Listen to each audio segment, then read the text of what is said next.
สถานีวิทยุกระจายเสียง FM 104.5 เมกะเฮิรตซ์นะมะถุรัตนตยัสสะขอความนอบน้อมจงมีแด่องค์สมเด็จ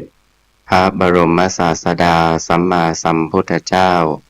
พระธรรมและพระอริยสงฆ์สาวกทั้งหลายขอเจริญพรญาติโยมสาธุชนทุกท่านวันนี้อาตมาภาพก็จะได้นำเรื่องนางสุปิยาอุบาสิกา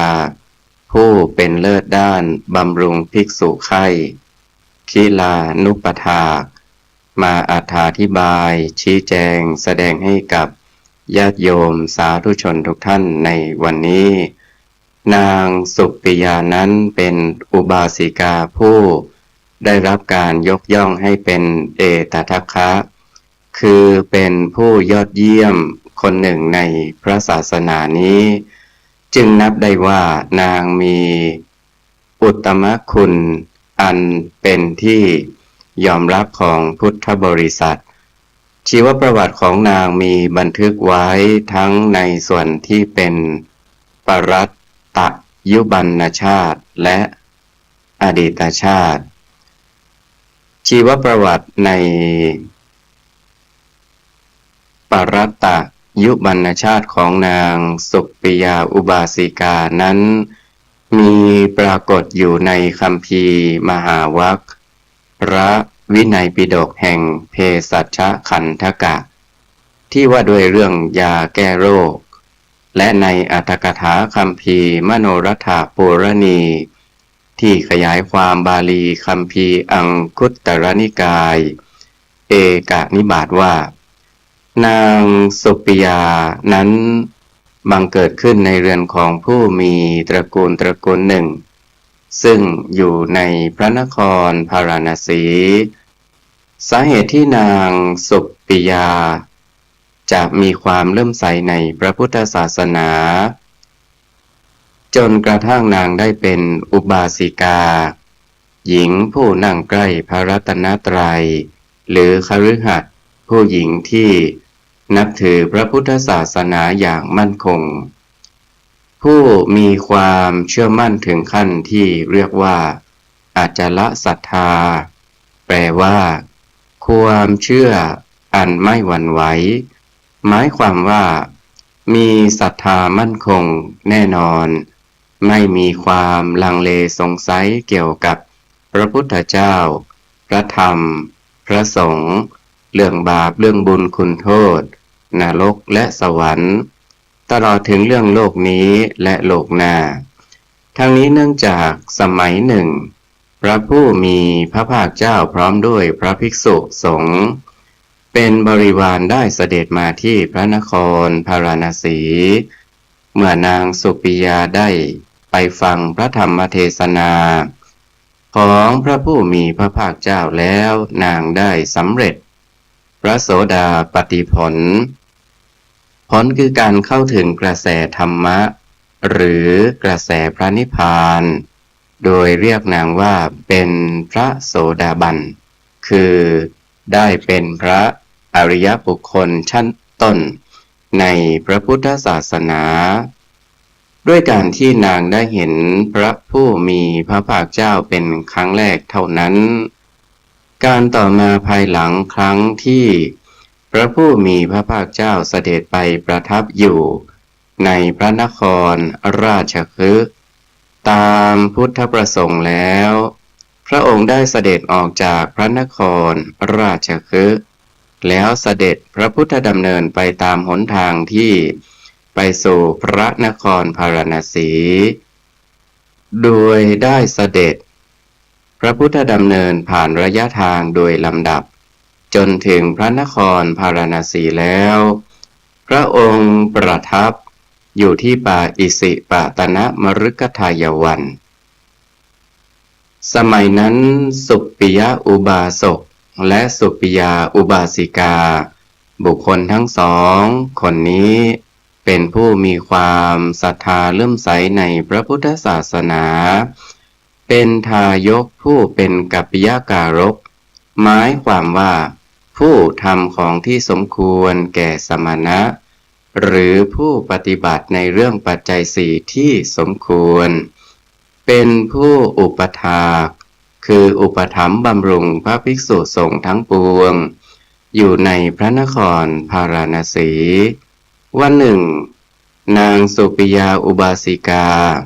ออกจากบ้านไปที่อารามนางเที่ยวเยี่ยมเยียนวิหารและบริเวณทุกแห่ง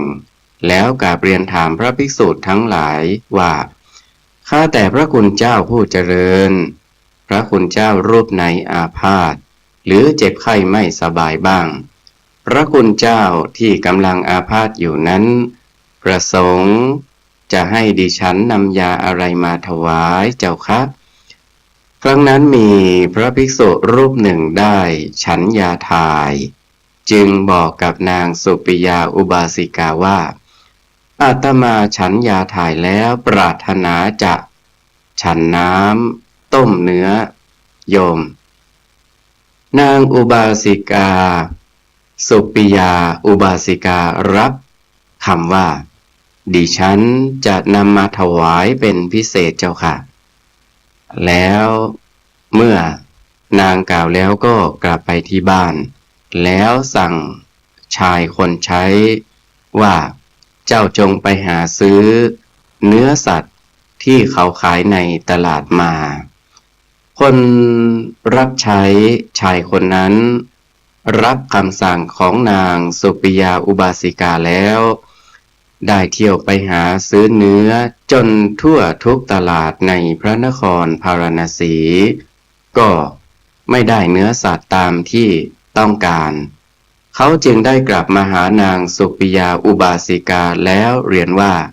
คุณนายครับเนื้อในตลาดไม่มีขายเพราะวันนี้เป็นวันห้ามฆ่าสัตว์ขอรับนางสุปิยาอุบาสิกาได้มีความปริวิตกนึกเป็นทุกข์หนักในใจว่าพระภิกษุอาพาธรูปนั้นเมื่อพระคุณเจ้าไม่ได้ฉันน้ำต้มเนื้ออาพาธจะกำเริบมากหรืออาจจะถึงแก่มรณภาพได้การที่เรารับคำแล้วไม่จัดหาน้ำต้มเนื้อไปถวายดูเป็นการที่เราไม่ให้ความสนใจดังนั้นเราจะต้องกระทำสิ่งใดสิ่งหนึ่งไปถวายพระคุณเจ้า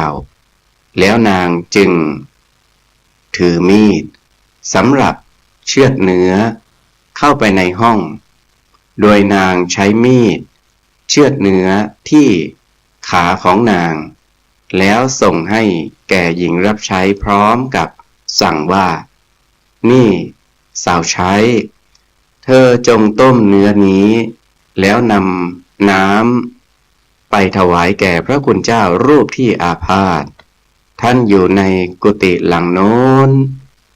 ถ้าหากมีใครถามถึงเราว่าไปไหนเธอจงบอกว่าเราป่วยไม่สบายแล้วนางใช้ผ้าห่มพันขาข้างที่เป็นแผลไว้และได้เข้าไปในห้องขึ้นนอนอยู่บนเตียงครั้งนั้นสุปิยะอุบาสกได้ไปที่เรือนของนางสุปิยาอุบาสิกาแล้วถามหญิงรับใช้ว่าแม่สุปิยาไปไหนหญิงรับใช้เรียนตอบว่าคุณนายนอนอยู่ในห้องเจ้าข้าสุปิยะอุบาสกจึงเข้าไปหานางสุปิยาอุบาสิกาในห้องนอนแล้วถามว่าอุบาสิกาเหตุไรท่านจึงมานอนอยู่อย่างนี้เล่าขอรับนางสุปิยาอุบาสิกาตอบว่าอุบาสกผู้เจริญดิฉันไม่สบายสุปิยะอุบาสกจึงถามต่อไปว่าท่านป่วยเป็นโรคอะไรหรือขอรับนางสุปิยาอุบาสิกาจึงเล่าเรื่องนั้นให้สุปิยะอุบาสกฟังโดยตลอดฝ่ายสุปิยะอุบาสกได้ทราบเรื่องแล้วก็ชื่นชมยินดีและสรรเสริญว่าน่าอัศจรรย์จริงๆหนอ ชาวเราไม่เคยมีเลย แม่สุปิยามีศรัทธาเลื่อมใสในพระพุทธศาสนาจริงๆถึงแม้เนื้อหนังในกายของตนก็ยังสละให้ได้จะกล่าวไปใหญ่ถึงสิ่งอื่นที่เป็นของนอกกายที่นางจะเสียสละไม่ได้แล้วเขาได้ไปเข้าเฝ้าพระผู้มีพระภาคเจ้าถวายบังคมแล้วนั่งลงในที่ที่สมควรส่วนข้างหนึ่งแล้วกราบทูลอาราธนาพระผู้มีพระภาคเจ้าว่าข้าแต่พระองค์ผู้ทรงพระเจริญขอพระผู้มีพระภาคเจ้าพร้อมด้วยพระภิกษุสงฆ์ทั้งหมดจงทรงพระกรุณาโปรดรับภัตตาหารของข้าพระองค์ในวันพรุ่งนี้เพื่อเจริญมหากุศลให้เป็นบุญปีติปราโมทย์แก่ข้าพระองค์ด้วยเถิดพระพุทธเจ้าข้าพระผู้มีพระภาคเจ้าทรงรับอาราธนาด้วยทรงดุษณียภาพคือนิ่งเฉยอยู่ครั้นสุปิยอุบาสกได้ทราบถึงการทรงรับอาราธนาของพระผู้มีพระภาคเจ้าแล้วจึงลุกจากที่นั่งกราบถวายบังคมลาแล้วกระทำประทักษิณคือเดินเวียนรอบพระผู้มีพระภาคเจ้าแล้วกลับไปบ้านและสั่งให้จัดการตกแต่งของเคี้ยวของฉัน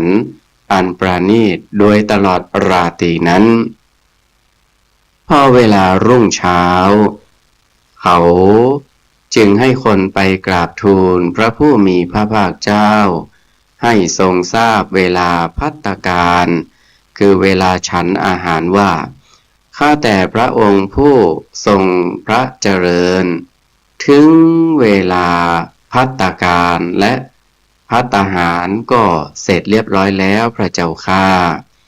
พระผู้มีพระภาคเจ้าทรงครองอันตรวาสกคือสบงทรงห่มจีวรและทรงถือบาตรพร้อมด้วยพระภิกษุสงฆ์เสด็จไปที่บ้านของสุปิยอุบาสกครั้นพระองค์เสด็จถึงแล้วก็ประทับนั่งบนพุทธอาฏที่เขาจัดถวายไว้และพระภิกษุสงฆ์ก็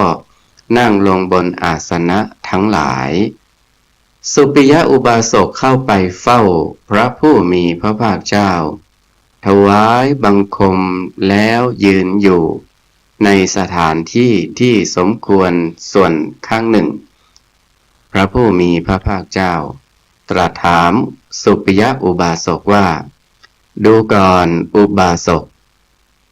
นางสุปิยาอุบาสิกาไปไหนจึงไม่เห็นเล่าสุปิยอุบาสกกราบทูลว่าข้าแต่พระผู้มีพระภาคเจ้านางสุปิยาไม่สบายพระเจ้าข้าพระผู้มีพระภาคเจ้าจึงตรัสว่าดูก่อนอุบาสกท่านจงไปเชิญให้นางมหาตถาคตบุคคลทั้งหลายไปบอกนางสุปิยาอุบาสิกาว่าพระผู้มีพระภาคเจ้าตรัสเรียกหานางนางสุปิยาอุบาสิกาคิดว่าพระผู้มีพระภาคเจ้าย่อมทรงพระเมตตาสงเคราะห์เพื่อประโยชน์เกื้อกูลแก่สัตวโลกทั้งปวงพระองค์คงทอดพระเนตรเห็นเหตุของเราแล้วจึงรับสั่งให้เรียกเราแล้วนางจึงพยุงกายลุกขึ้นจากเตียงฝ่ายสุปิยอุบาสกกราบทูลว่าข้าแต่พระผู้มีพระภาคเจ้านางสุปิยาคงไม่สามารถที่จะมาเฝ้าได้พระเจ้าข้า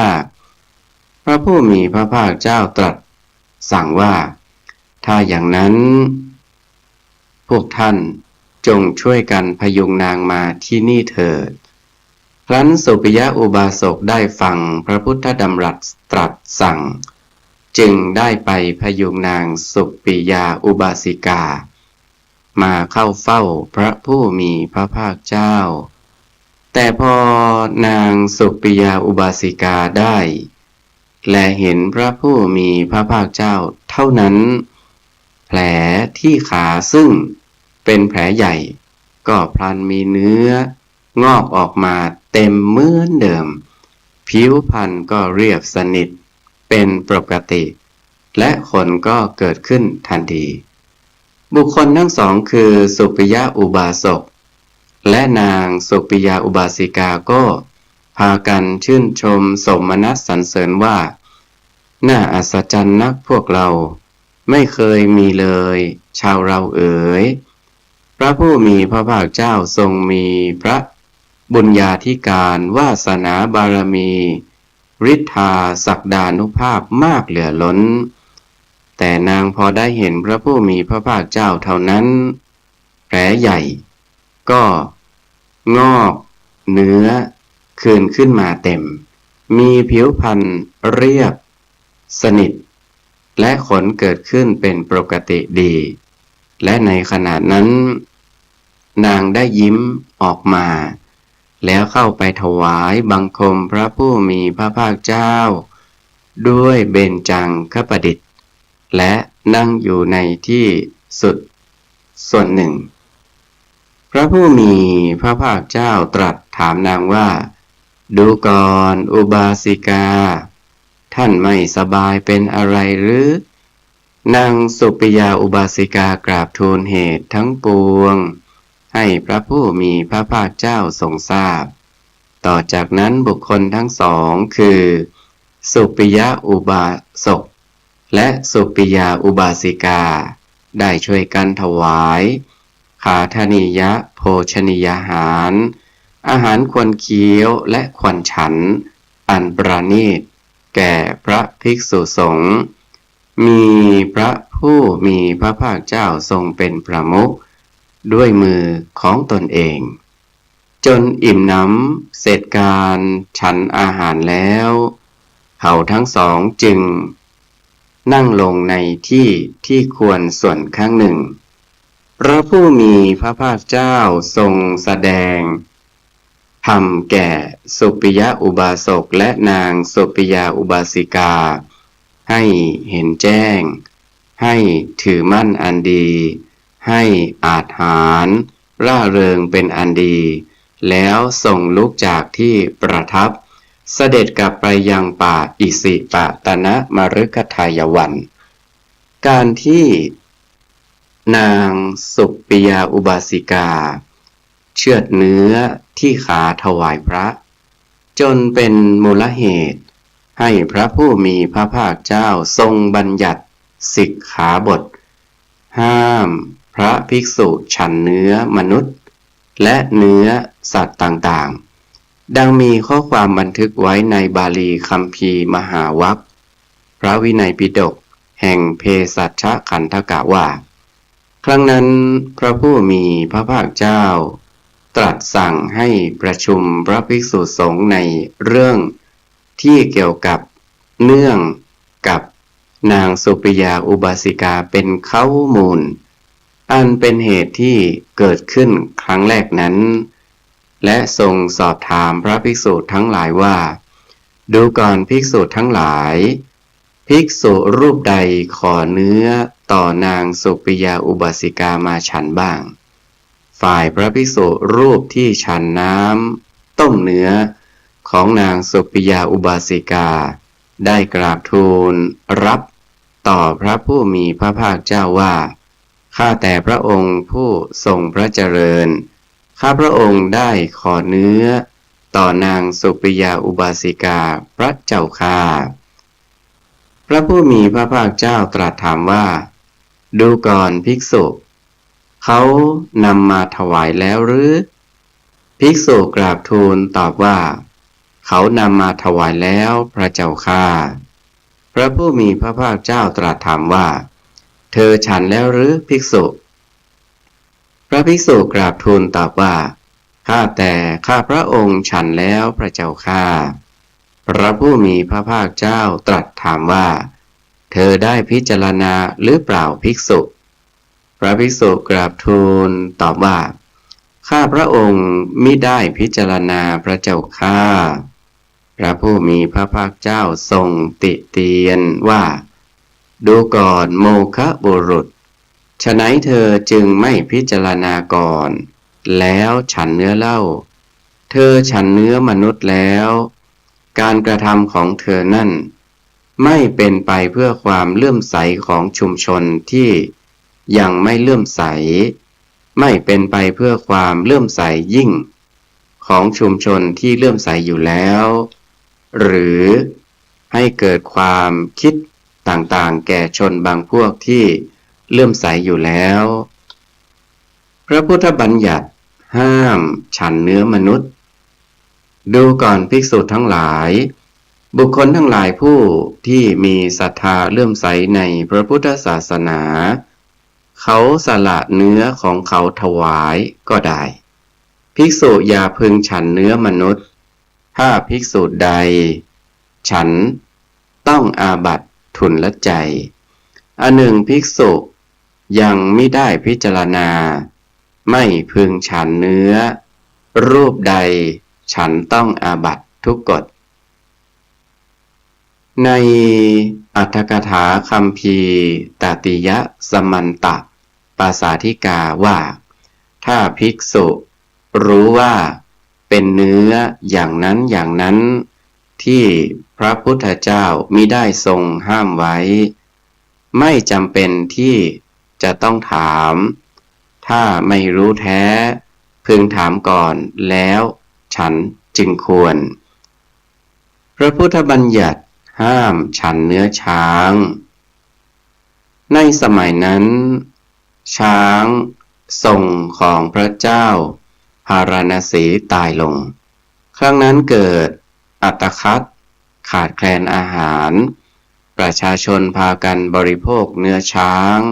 และถวายเนื้อช้างแก่พระภิกษุผู้จาริกบิณฑบาตพระภิกษุทั้งหลายก็ฉันเนื้อช้างนั้นประชาชนจึงเพ่งโทษติเตียนโพลทนาว่าฉะไหนหนอพระสมณะเชื้อสายพระสักยบุตรจึงได้ฉันเนื้อช้างเล่าเพราะช้างเป็นราชพาหนะถ้าพระเจ้าอยู่หัวทรงทราบคงไม่ทรงเลื่อมใสต่อพระสมณะเหล่านั้นเป็นแน่พระภิกษุทั้งหลายก็กราบทูลเรื่องนั้นแด่พระผู้มีพระภาคเจ้าแล้วพระผู้มีพระภาคเจ้าจึงทรงบัญญัติห้ามแก่พระภิกษุทั้งหลายว่าดูก่อนภิกษุทั้งหลายภิกษุอย่าพึงฉันเนื้อช้างถ้ารูปใดฉันต้องอาบัติทุกกฎพระภิกษุพระพุทธบัญญัติห้ามฉันเนื้อม้าสมัยต่อมาม้าทรงของพระเจ้าพาราณสีตายลงครั้งนั้นอัตคัดขาดแคลนอาหารประชาชนก็พากันบริโภคเนื้อม้าและถวายเนื้อม้าแก่พระภิกษุผู้จาริกบิณฑบาตพระภิกษุทั้งหลายก็ฉันเนื้อม้านั้น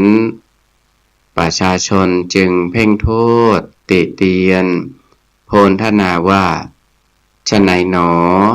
พระสมณะเชื้อสายพระสักยบุตรจึงได้ฉันเนื้อม้าเล่าเพราะม้าเป็นราชพาหนะถ้าพระเจ้าอยู่หัวทรงทราบคงไม่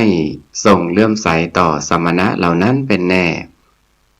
พระภิกษุทั้งหลายกราบทูลเรื่องนั้นแด่พระผู้มีพระภาคเจ้าแล้วพระผู้มีพระภาคเจ้าจึงทรงบัญญัติห้ามแก่ภิกษุทั้งหลายว่าดูก่อนภิกษุทั้งหลายภิกษุอย่าพึงฉันเนื้อม้าถ้ารูปใดฉันต้องอาบัติทุกกฎพระพุทธบัญญัติห้ามฉันเนื้อสุนัขสมัยต่อมาถึงการอัตคัดขาดแคลนอาหารข้าวยากหมากแพงประชาชนก็ต้องพากันบริโภคเนื้อสุนัขและถวายเนื้อสุนัขนั้นแก่พระภิกษุผู้จาริกบิณฑบาตพระภิกษุทั้งหลายก็ฉันเนื้อสุนัขนั้นประชาชนจึงเพ่งโทษติเตียนโพลทนาว่า ฉะนั้นหนอพระสมณะเชื้อสายสากยบุตรจึงได้ฉันเนื้อสุนัขเพราะสุนัขเป็นสัตว์ที่น่าเกลียดน่าชังพระภิกษุทั้งหลายกราบทูลเรื่องนั้นแด่พระผู้มีพระภาคเจ้าแล้วพระผู้มีพระภาคเจ้าจึงทรงบัญญัติห้ามแก่พระภิกษุทั้งหลายว่าดูก่อนพระภิกษุทั้งหลายภิกษุอย่าพึงฉันเนื้อสุนัขถ้ารูปใดฉันรูปนั้นต้องอาบัติทุกกฎพระพุทธบัญญัติ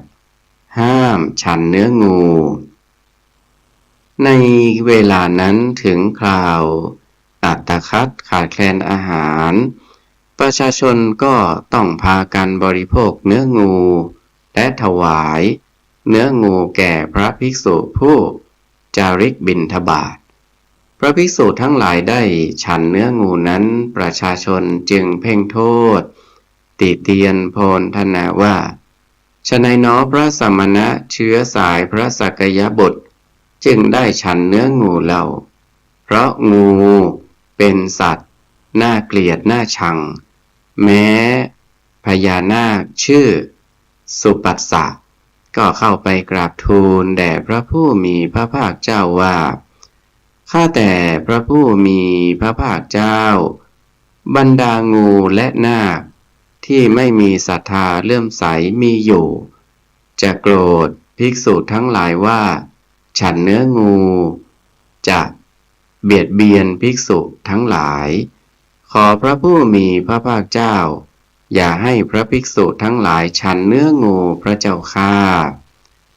พระผู้มีพระภาคเจ้าจึงตรัส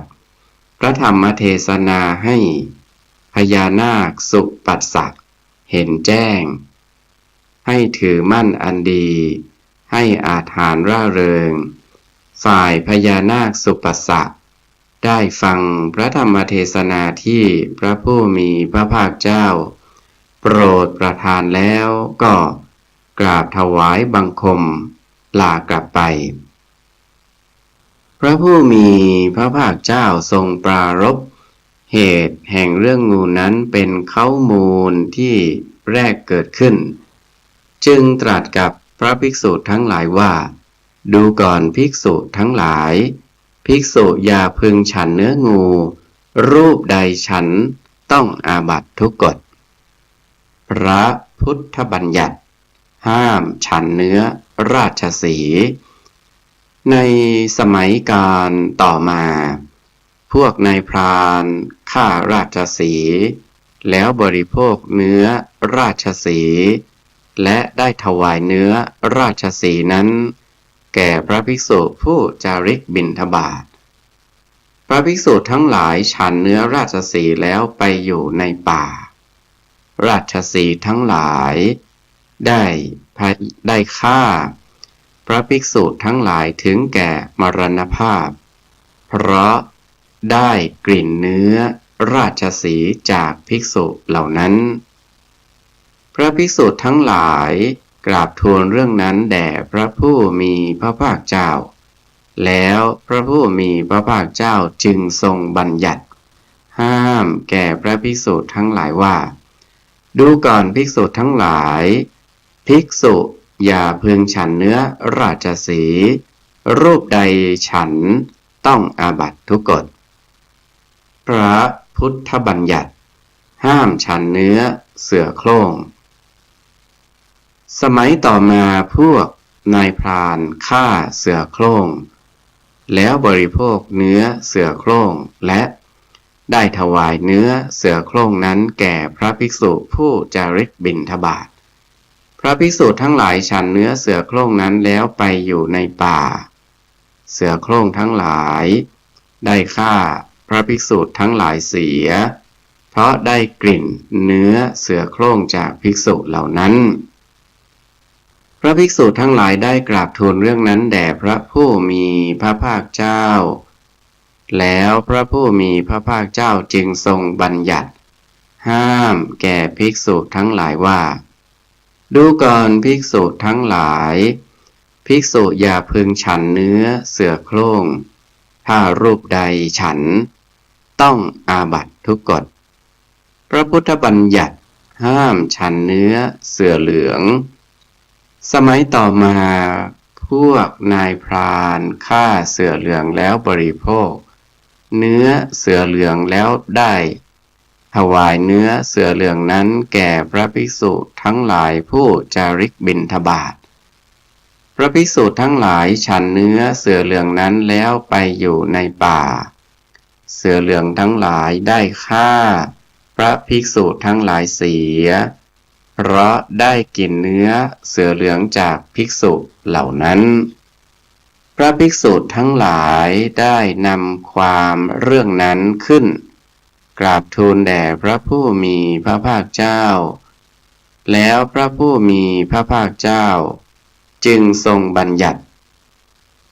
ห้ามแก่พระภิกษุทั้งหลายว่าดูก่อนภิกษุทั้งหลายภิกษุอย่าพึงฉันเนื้อเสือเหลืองถ้ารูปใดฉันต้องอาบัติทุกกฎพระพุทธบัญญัติห้ามฉันเนื้อหมีสมัยต่อมาพวกนายพรานฆ่าหมีแล้วบริโภคเนื้อหมีแล้วได้ถวายเนื้อหมีนั้นแก่พระภิกษุทั้งหลายผู้จาริกบิณฑบาตภิกษุทั้งหลายฉันเนื้อหมีแล้วไปอยู่ในป่าหมีทั้งหลายได้ฆ่าพระภิกษุทั้งหลายเสียเพราะได้กลิ่นเนื้อจากภิกษุเหล่านั้น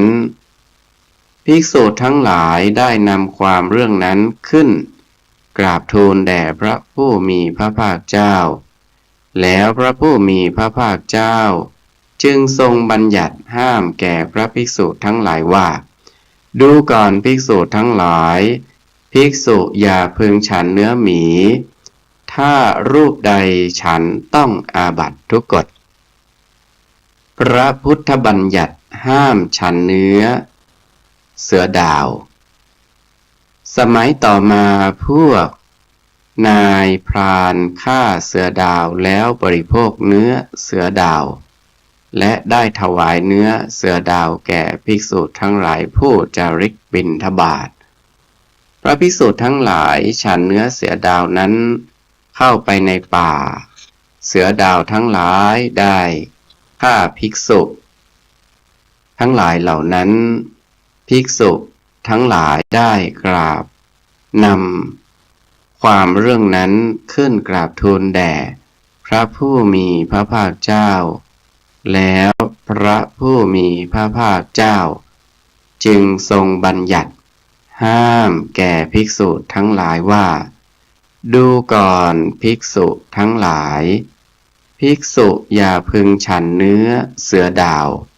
ถ้ารูปใดฉันต้องอาบัติทุกกฎการที่พระผู้มีพระภาคเจ้าทรงบัญญัติสิกขาบทห้ามไม่ให้พระภิกษุฉันเนื้อ10 อย่างดังที่ได้กล่าวมาแล้วนี้มีอธิบายไว้ในอรรถกถาคัมภีร์ตติยะสมันตปาสาธิกาว่าเนื้อมนุษย์ที่พระผู้มีพระภาคเจ้าทรงห้ามฉันเพราะเหตุว่ามีชาติเป็นมนุษย์เหมือนกันเนื้อช้างและเนื้อม้าที่พระผู้มีพระภาคเจ้าทรงห้ามฉันเพราะเหตุว่าเป็นสัตว์ที่เป็นราชพาหนะของพระมหากษัตริย์เนื้อสุนัขและเนื้องูที่พระผู้มีพระภาคเจ้าทรงห้ามฉันเพราะเหตุว่าเป็นสัตว์ที่ปฏิกูลคือสกปรกน่ารังเกียจสัตว์5 จำพวกได้แก่ราชสีห์เสือโคร่งเสือเหลืองหมีและเสือดาวที่พระผู้มีพระภาคเจ้าทรงห้ามฉันเพื่อจะไม่ให้เป็นอุปัฏฐวะอันตรายคืออาจทำให้ถึงความตายหรือความพินาศแก่พระภิกษุทั้งหลายสาเหตุที่จะเกิดมีพระพุทธบัญญัติสิกขาบทห้ามพระภิกษุทั้งหลายฉันเนื้อ10 อย่างนี้ ระพุทธเจ้าทรงบัญญัติสิกขาบทแรกก็เนื่องมาจากนางสุปิยาอุบาสิกาผู้มีศรัทธาแรงกล้ามั่นคงได้เชือดเนื้อขาของนางถวายแก่พระภิกษุอาพาธในฐานะที่นางเป็นผู้ตั้งใจถวายความอุปถัมภ์บำรุงพระภิกษุทั้งหลายอยู่เมื่อนางปวารณาไว้แล้วครั้นพระภิกษุมีความต้องการสิ่งใดสิ่งหนึ่งนางจึงต้องหามาถวายให้ได้ความดีของนางสุปิยาอุบาสิกาที่ได้ตั้งใจปฏิบัติวัดถากคอยเอาใจใส่พระภิกษุสามเณรทั้งหลายมาด้วยดีต่อมาภายหลังพระผู้มีพระภาคเจ้าประทับนั่งอยู่ในวัดพระเชตวันมหาวิหารเมืองสาวัตถีทรงแต่งตั้งอุบาสิกาทั้งหลายไว้ในฐานันดรทั้งหลายตามความเหมาะสมกับความดีในชาตินี้และความดีที่สร้างสมไว้ในอดีตชาติได้ทรงแต่งตั้งนางสุปิยาอุบาสิกาไว้ในตำแหน่งเอตทัคคะคือผู้เลิศกว่าอุบาสิกาทั้งหลายดังมีข้อความบันทึกไว้ในบาลีคัมภีร์อังคุตตรนิกายเอกนิบาตว่าดูก่อนภิกษุทั้งหลายนางสุปิยาเป็นผู้เลิศกว่าอุบาสิกาทั้งหลายผู้เป็นอุบาสิกาของตถาคตฝ่ายคิลานุปถากคือบำรุงภิกษุไข่ตำแหน่งเอตทัคคะที่นางสุปิยาอุบาสิกาได้รับแต่งตั้งจากพระผู้มีพระภาคเจ้านี้นอกจากความดีในปัจจุบันแล้วยังมีผลแห่งความดีที่นางได้สร้างและตั้งความปรารถนาไว้ในที่เฉพาะพระพักตร์ของพระผู้มีพระภาคเจ้าคือพระพุทธเจ้าในอดีตการดังมีเรื่องกล่าวไว้ในอัตถกถาคัมภีร์มโนรถปุรณีว่าในพุทธกาลแห่ง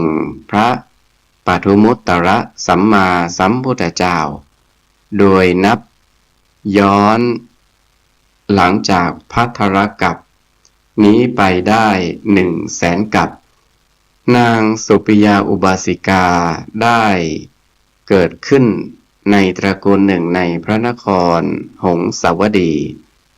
วันหนึ่งเมื่อกุลธิดาเติบโตแล้วได้ไปฟังพระธรรมเทศนาของพระปทุมุตตรสัมมาสัมพุทธเจ้าและได้เห็นพระองค์ทรงแต่งตั้งอุบาสิกาคนหนึ่ง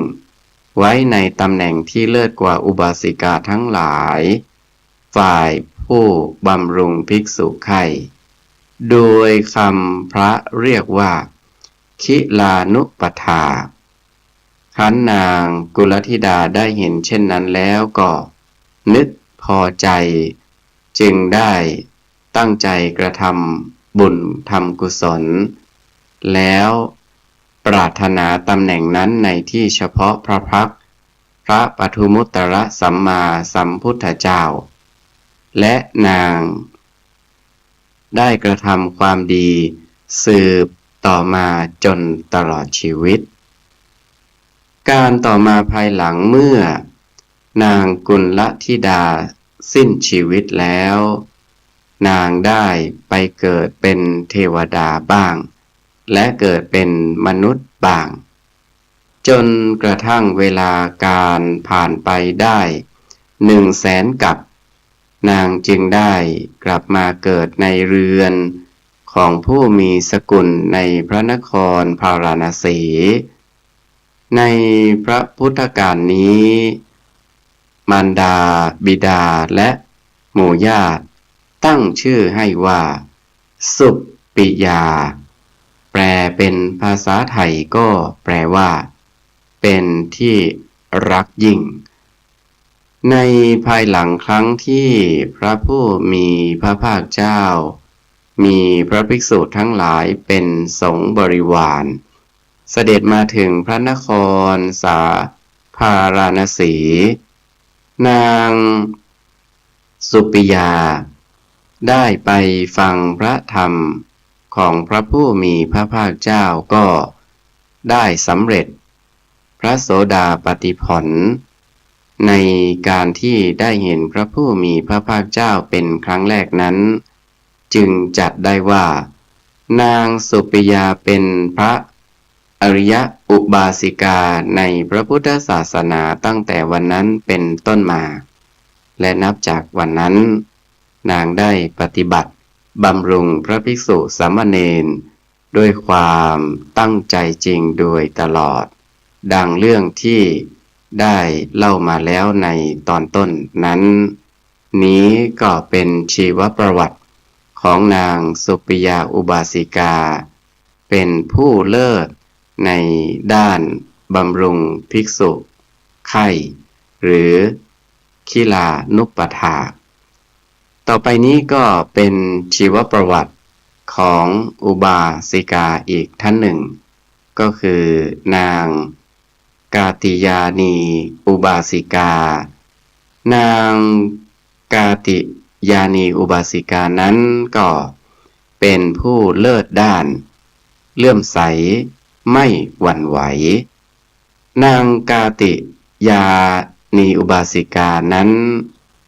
ผู้ทรงคุณธรรมเป็นพระอริยะและมีฐานันดรศักดิ์เป็น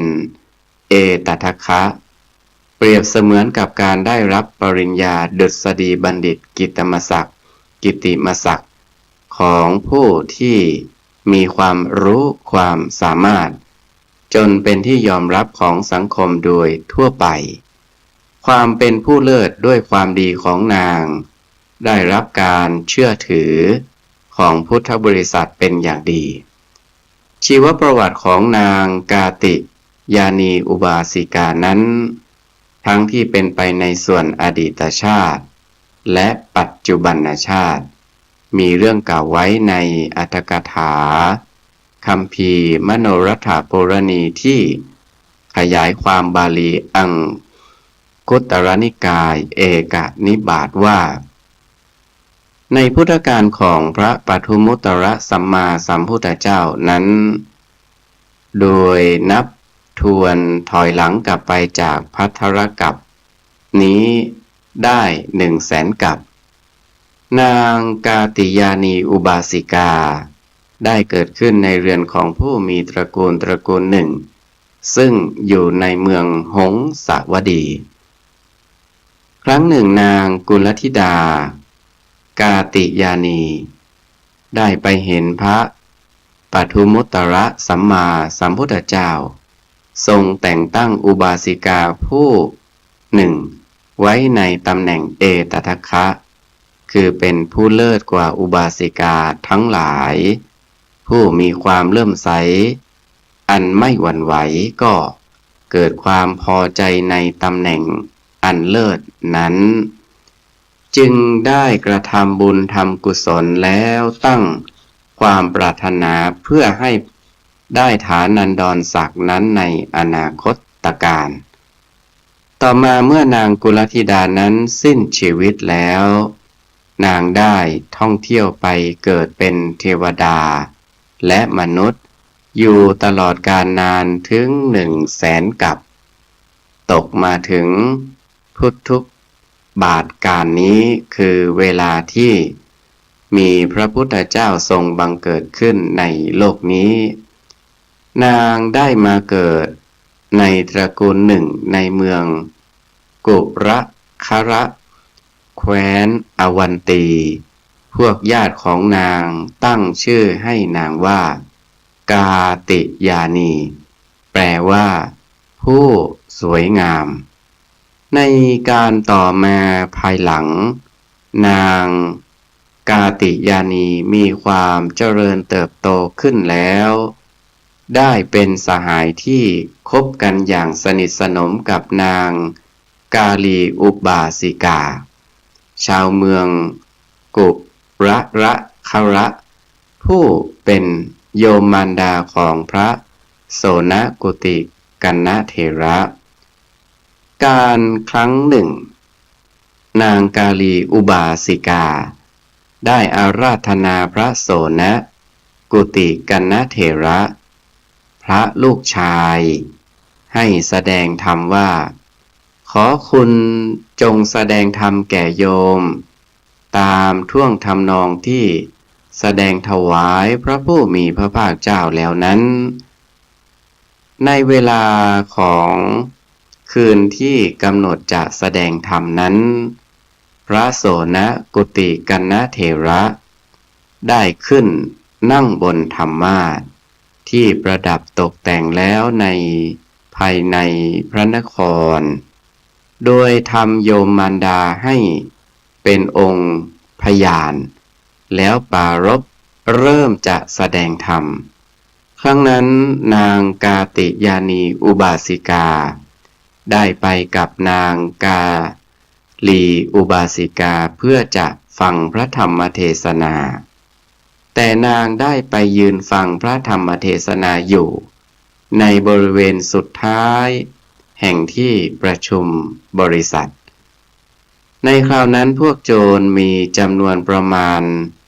900 คนได้ช่วยกันขุดอุโมงค์ทางที่ขุดลงไปใต้ดินหรือภูเขาไปทะลุอีกด้านหนึ่งโดยพวกโจรได้เริ่มขุดตั้งแต่มุมหนึ่งในภายในพระนครตามเครื่องหมายที่ทำกันไว้ในเวลากลางวันไปจนถึงเรือนของนางกาติยานีอุบาสิกาฝ่ายหัวหน้าโจรไม่ได้เข้าไปกับพวกโจรลูกน้องเหล่านั้นแต่เขาได้ไปยังสถานที่ที่พระโสนกุติกัณณเถระแสดงพระธรรมเทศนาโปรดโยมแม่อยู่เพื่อตรวจดูว่าประชาชนที่ประชุมกันอยู่นี้กระทำอะไรกันหนอโดยเขาเข้าไปยืนอยู่ข้างหลังของนางกาติยานีอุบาสิกาในภายนอกที่ประชุมขณะนั้นนางกาติยานีอุบาสิกาได้พูดกับนางทาสีว่าเธอจงกลับไปบ้านไปนำเอาน้ำมันสำหรับเติมประทีปมาเราจะจุดประทีปให้ลุกโพลงแล้วฟังพระธรรมเทศนานางทาสีได้กลับไปบ้านพอถึงบ้านนางจึงพอถึงบ้านนั้นนางจุดประทีปขึ้นนางได้เห็นพวกโจรขุดอุโมงค์เข้าไปในบ้านนางไม่ได้ถือเอาน้ำมันสำหรับเติมตามประทีปมาด้วยได้รีบไปบอกนางกาติยานีนายของตนว่าข้าแต่แม่เจ้าพวกโจรกำลังขุดอุโมงค์อยู่ในเรือนเจ้าข้าหัวหน้าโจรได้ฟังคำบอกเล่าของนางทาสีแล้วคิดว่าถ้าหญิงนี้เชื่อถ้อยคำของนางทาสีแล้วจะกลับไปบ้านเราจะใช้ดาบฟันนางให้ขาดเป็น2 ท่อนแต่ถ้านางจะฟังธรรมะตามที่ตนตั้งใจไว้สิ่งของที่พวกโจรนำเอาไปแล้วเราก็จะคืนให้แก่นางนางกาติยานีได้ฟังคำของบอกเล่าของนางทาสีแล้วจึงพูดว่าเธออย่าทำเสียงดังเอะอะอึกกระทึกไปเมื่อพวกโจรนำสิ่งของไปก็จะนำไปได้เฉพาะสิ่งของที่พวกเขาค้นพบเท่านั้นส่วนเราจะฟังพระธรรมเทศนาที่หาฟังได้ยากในวันนี้เธออย่ามากระทำให้เสียการฟังธรรมเทศนาของเราเลยหัวหน้าโจรที่ยืนเฝ้าอยู่ ที่นั้นเมื่อได้ฟังคำของนางกาติยานีพูดกับนางทาสีแล้ว จึงฉุกคิดว่าถ้าพวกเราขโมยเอาสิ่งของในเรือนของหญิงผู้ตั้งมั่นอยู่ในธรรมะเช่นนี้ไปแผ่นดินใหญ่คงสูบพวกเราลงไปแน่นอนขันหัวหน้าโจรคิดได้ดังนี้แล้วจึงได้ไปบอกพวกโจรให้ทิ้งสิ่งของทั้งหลายที่พวกโจรถือเอาไว้แล้วไปเสียแล้วพาพวกโจรเหล่านั้นมาฟังธรรมะโดยยืนอยู่ภายนอกที่ประชุมชนในเวลาที่พระโสนกุติกันนเถระแสดงพระธรรมเทศนาจบนางกาติยานีอุบาสิกาก็ได้สำเร็จพระโสดาปัตติผลคือได้เป็นพระอริยบุคคลชั้นต้นในพระพุทธศาสนาและเรียกผู้ที่ได้สำเร็จธรรมะชั้นนี้ว่าพระโสดาบันพออรุณขึ้นหัวหน้าโจรเข้าไปหมอบลงในที่ใกล้เท้าของนางกาติยานีอุบาสิกาแล้วกล่าวว่าข้าแต่แม่เจ้าขอท่านจงอดโทษให้แก่พวกกระผมทั้งหมดนี้ด้วยเถิดขอรับนางกาติยานีอุบาสิกาเห็นการกระทำของพวกโจรแล้วนึกสงสัยจึงถามว่าพวกท่านได้กระทำผิดอะไรแก่เราหรือหัวหน้าโจรได้เล่าความผิดที่พวกตนกระทำแล้วทั้งหมดให้นางฟังนางกาติยานีอุบาสิกาจึงกล่าวว่า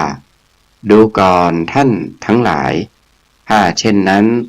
เราอดโทษให้แก่พวกท่านเมื่อหัวหน้าโจรเมื่อได้รับการอภัยโทษให้แล้วจึงกล่าวขอร้องว่าข้าแต่แม่เจ้าเมื่อท่านอดโทษแก่พวกกระผมแล้วขอให้พวกกระผมได้บวชอยู่ในสำนักของพระโสนกุติกันนเถระผู้เป็นบุตรแห่งสหายของท่านด้วยเถิดขอรับนางกาติยานีอุบาสิกาได้พาพวกโจรทั้งหลายไปบวชในสำนักของพระโสนกุติกันนเถระพวกโจรเหล่านั้นครั้นได้บวชในสำนักของพระเถระแล้วก็ได้ตั้งใจปฏิบัติ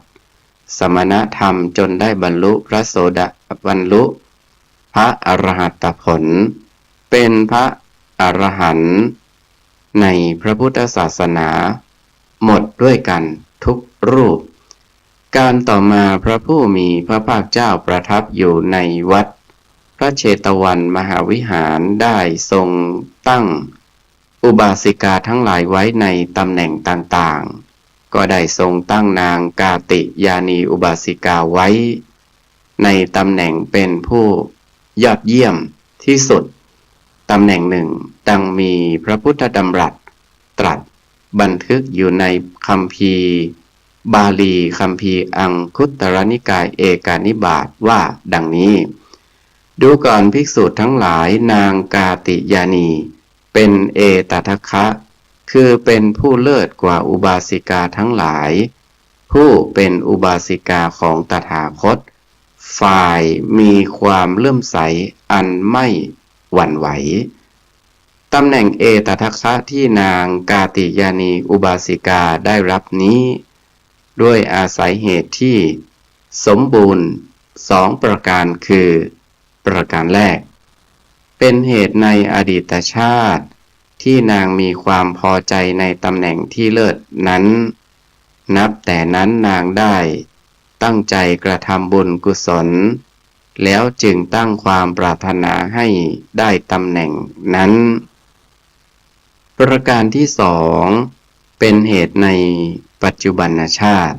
โดยนางได้ตั้งใจกระทำคุณงามความดีด้วยความบริสุทธิ์ใจและจริงใจจึงรวมกันเป็นปัจจัยการคืออาการที่เป็นเหตุต่อเนื่องกัน ช่วยให้สำเร็จสมตามความปรารถนา นี้ก็เป็นชีวประวัติของนางกาติยานีอุบาสิกาที่อาตมาได้นำมาอธิบายให้กับญาติโยมสาธุชนทุกท่านในวันนี้ก็สมควรแก่เวลาอาตมาภาพก็ขออ้างเอาคุณพระศรีรัตนตรัยคือคุณของพระสัมมาสัมพุทธเจ้าคุณของพระธรรม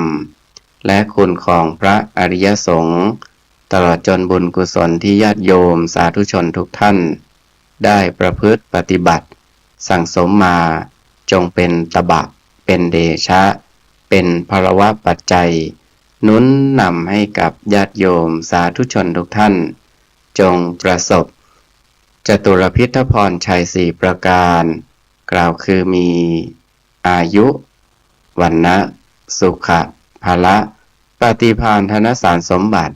มีความสุขกายสุขใจเจริญในธรรมะขององค์สมเด็จพระบรมศาสดาสัมมาสัมพุทธเจ้า